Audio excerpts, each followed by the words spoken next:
बेला माहिर के लिए उतनी अनजान नहीं है जितना माहिर तुम्हारे लिए, लेकिन इसके बावजूद तुम शादी के लिए हामी भर रही थी। क्यों? इसका जवाब आपको अपने हस्बैंड से लेना चाहिए। वही मेरे पास आए थे प्रपोजल लेकर। सॉरी, आए नहीं थे, गिड़गिड़ाते हुए आए थे। इस फेरे के साथ मैं ये वचन देती हूँ कि हमेशा साए की तरह आपके साथ रहूंगी।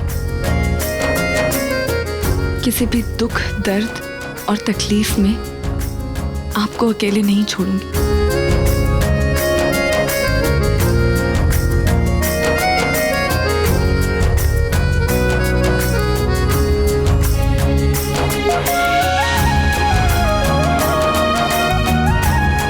झूठी हो तुम। मैं आंटी को अच्छी तरह से जानती हूँ। वो सिर्फ गिड़गिड़ाते हुए नहीं बल्कि हाथ जोड़ के आए होंगे तुम्हारे सामने, क्योंकि बात जब आंटी के फायदे की होती है तो वो किसी का भी नुकसान कर सकते हैं, फिर शायद अपने बेटे का भी। बट लेकिन मैं वैसी नहीं, और इसलिए मैंने वो नहीं होने दिया जो गलत था।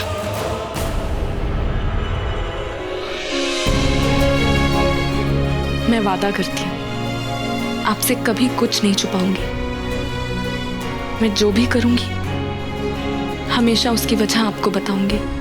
मैं सिर्फ आपका ख्याल ही नहीं रखूंगी बल्कि आपको अपने ख्यालों में भी रखूंगी।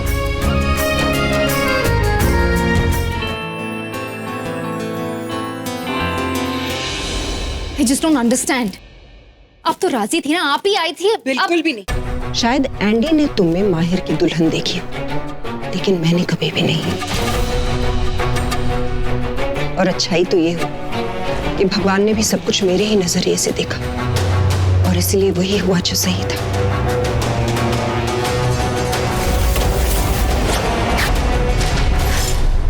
हे भगवान, प्लीज प्लीज मदद करो, ये सही नहीं हो रहा है। प्लीज कोई तो इशारा दो, रोक दो ये शादी। अब गठबंधन का कपड़ा मंगा लीजिए।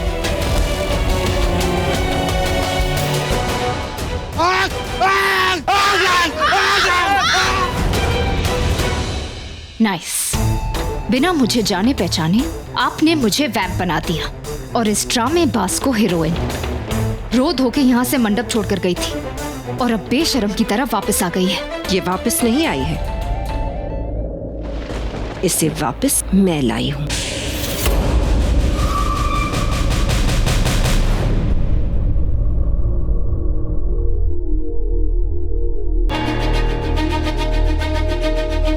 भाई साहब रुकिए, बेला।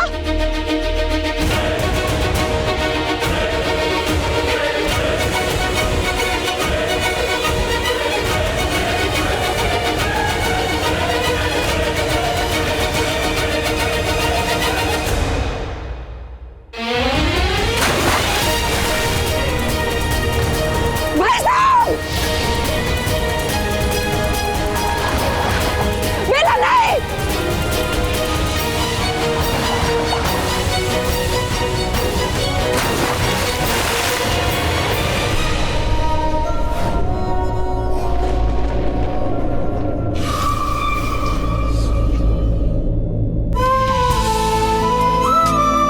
बेला, भले ही ये शादी तुम्हारी मर्जी से नहीं हो रही, मगर मैं वादा करता हूं कि एक पति के तौर पे मैं इस शादी की हर जिम्मेदारी निभाऊंगा।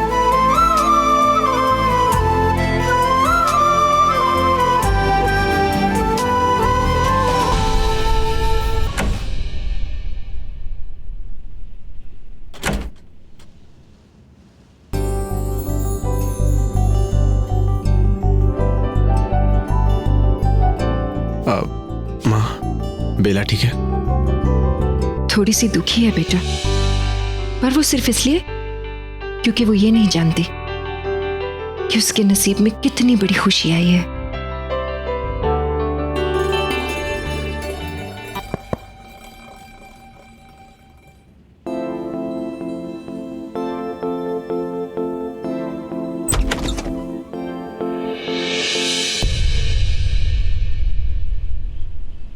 अब बेला, क्यों लेके आई है इन्हें यहाँ पे? बेला मेरी बात सुन प्लीज। मुझे लगता है तुम दोनों को बात कर लेनी चाहिए। सॉर्ट इट आउट ना प्लीज। देख सुहानी, मैं नीचे जाके आती हूँ।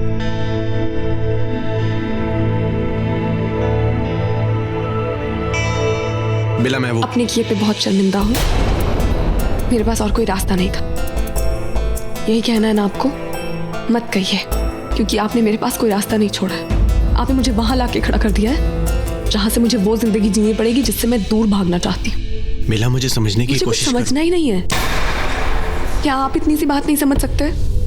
आपको कोई जरूरत नहीं थी माहिर। बिला, बिला ये ओके, तुम ठीक तो हो? नहीं हूं मैं ठीक, कुछ भी ठीक नहीं है यहाँ पे। आपको कोई जरूरत नहीं थी ऐसे महान बनने की, मेरे लिए मेरा भगवान बनने की।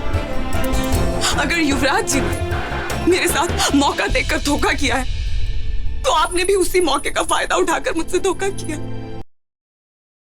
ऐसा नहीं है, तुम बिल्कुल गलत समझ रही हो। मैंने ये सब कुछ सिर्फ इसलिए किया क्योंकि मैं तुमसे किया हुआ वादा निभा। मत निभाइए ना वादा, मत निभाइए ऐसा वादा जिसमें किसी का भरोसा टूटे, किसी का दिल टूटे। आपको पता था युवी जी कभी किसी एक के नहीं हो सकते, लेकिन आपने जबरदस्ती मुझे ये यकीन दिलाने की कोशिश की कि वो मेरे होना चाहते हैं। सगाई, संगीत, मेहंदी, यहाँ तक शादी के एक दिन पहले तक भी वो दूसरी लड़कियों को देख रहे। वो नहीं दिखा आपको, मुझे दिखा। मैंने आपको भी बताने की कोशिश की, लेकिन आपने अनदेखा कर दिया। आपने उन्हीं का साथ दिया और आपने मुझसे कहा कि मैं आप पे भरोसा रखूं, आप मेरी मदद करेंगे। आपको पता है मेरे पापा, मेरी दोस्त सुहानी सब मुझसे कह रहे थे सोच लो इसके बारे में दोबारा। अगर तुम्हारा मन नहीं मानता तो मत करो ये शादी। किसी की भलाई के लिए तुम अपने साथ बुरा क्यों कर रही हो? लेकिन मैंने किसी की बात नहीं सुनी क्योंकि मुझे आप पे भरोसा था, क्योंकि मुझे लगता था आप जेन्युइनली मेरे दोस्त हैं, मेरे वेल विशर हैं। जो मैं हूँ बिला। आप नहीं है, आप कुछ नहीं है मेरे। हमारा कोई रिश्ता नहीं है। हमारे बीच में जो रिश्ता है ना वो सिर्फ इसलिए बना ताकि मुझे बदनाम होने से बचाया जा सके। लेकिन मैं तब भी आपका कोई एहसान नहीं मानूंगी कि वो शादी सिर्फ एक झूठ है, सिर्फ एक धोखा है। सुम्मी माँ ने मुझसे कहा था कि अगर तुम्हें कभी भी किसी की मदद की जरूरत हो, कोई भी मुश्किल हो, तो माहिर के पास जाना।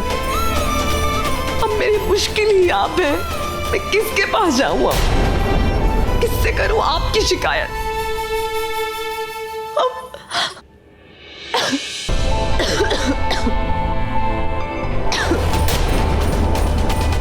क्या कर रहे हैं आप? माहिर जी, मुझे माफ कर दो। आप मुझे माफ कर दीजिए माहिर कि मेरा दिल आपको कभी नहीं अपना सकता। मैं मंडप में आपके साथ बैठ गई, इसका मतलब आप ये बिल्कुल मत मान लीजिए कि मैं इस रिश्ते को मान जाऊंगी।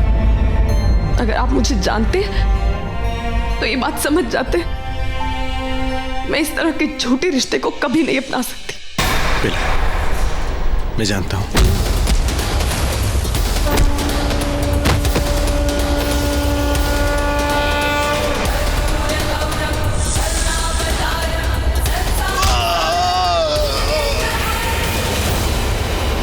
याद है ये चेहरा?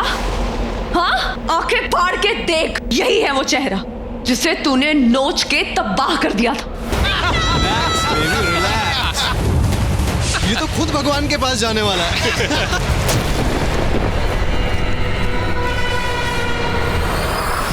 याद कर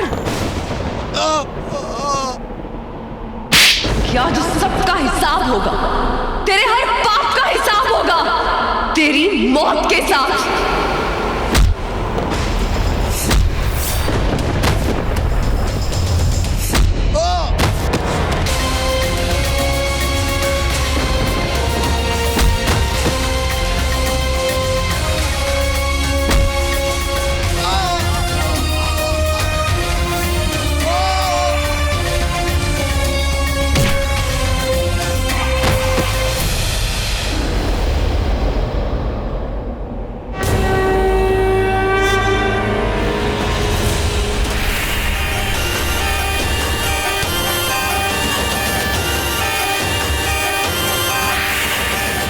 ओके आंटी, चलते हैं यार। ओके। रिहान अब तक नहीं पहुंचा है।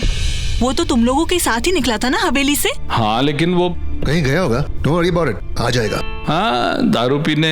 एनीवेज चलते हैं यार। हाँ, अब रेहान तो सीधा घर ही पहुंचेगा। चलो अनु बेटा, चलते हैं। बाय कोहू, टेक केयर। एक मिनट अंकल, आप दोनों अलग अलग कार से ही आए होंगे ना? हाँ हाँ बेटा, 2 गाड़ियां हैं। इसका मतलब है कि आपके पास 4 और लोगों की जगह है। अरे कुहू बेटा, तुम ऐसी हालत में कहाँ धक्के मतलब कहाँ जाओगी? मैं नहीं, आप जाएंगी। अब पार्टी खत्म हो गई है, अब आप अपनी पलटन को लेकर अपने घर तो जाएंगी ना। अपना प्रथम, दुहानी और चाहिए तो आदि को भी लेकर जाइए। अंकल आप इन्हें लिफ्ट दे देंगे ना? मेरे पास गाड़ी है तो उसे यूज कीजिए और अपने घर जाइए। अच्छा, और तुम नहीं जाओगी यहाँ से? अपने बाप के घर पे पड़ी हो। लिसन, ये मेरा घर है। मॉम, कुहू सही कह रही है, प्लीज चलो ना यहाँ से। अरे कुहू, जस्ट रिलैक्स। पोलो आंटी, आप मॉम डैड के साथ मेरी गाड़ी में चले जाइए, मैं बाद में आपकी गाड़ी लेके आ जाऊंगी। हाँ अंकल, और मेरी तबीयत भी ठीक नहीं है तो मैं चाहती हूँ अनु मेरे साथ थोड़ी देर और रुक जाए। ओके। थैंक्स यार। मॉम, मैंने सब जगह ढूंढा, बेला कहीं पे भी नहीं।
दासी का प्रणाम स्वीकार कीजिए।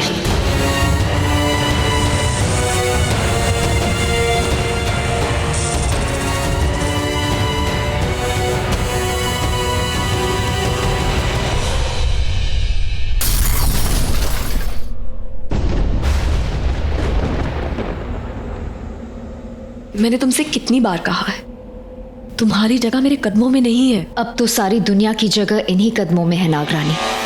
सैकड़ों सालों की तपस्या के बाद आज आपको ये ताज मिला है और हम नाग नागिनों को हमारी नागरानी आपकी दासी होना तो मेरा सौभाग्य है और तुम्हारी दोस्त बनना मेरा सौभाग्य है।